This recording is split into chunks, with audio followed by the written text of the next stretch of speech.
If you've ever wanted to rotate a table in Microsoft Word, you may have noticed there isn't a simple rotate button like there is for pictures. In this video, I'll show you a quick and easy workaround that lets you turn a table sideways or rotate it to fit your layout perfectly.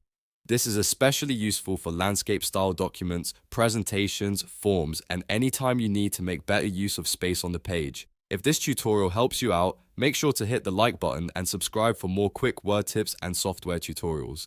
Let's jump right in. First, open your Word document and find the table you want to rotate. Click inside the table, then highlight the entire table and copy it. You can do this by pressing Ctrl+C on Windows or Command+C on Mac. Copying the table is important because we're going to place it into a shape that can be rotated.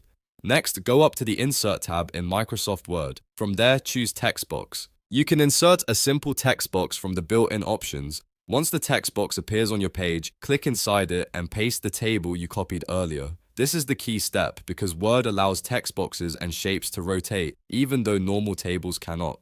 After pasting the table into the text box, the next thing you want to do is clean up the shape so it looks natural on the page. Select the text box border, then remove the shape fill and outline. Depending on your version of Word, you may see options like Shape Fill and Shape Outline.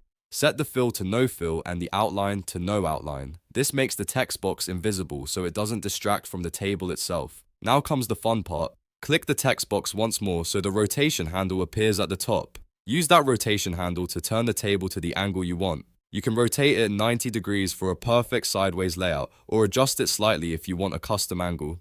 This gives you much more flexibility when arranging content in Word. If needed, you can also resize the text box after rotating it so the table fits neatly on the page. Just drag the corners to make sure everything stays visible and properly aligned. If the table looks too small or too large, you can always go back and adjust the size of the table before or after rotating it. And that's it. You've now learned a simple workaround to rotate tables in Word by copying the table, pasting it into a text box, removing the fill and outline, and using the rotation handle to turn it. It's a fast method, and once you get used to it, it can save you a lot of time when formatting documents. If this video helped you, please give it a thumbs up and subscribe for more Microsoft Word tutorials, productivity tips, and easy how-to guides. Thanks for watching, and I'll see you in the next one.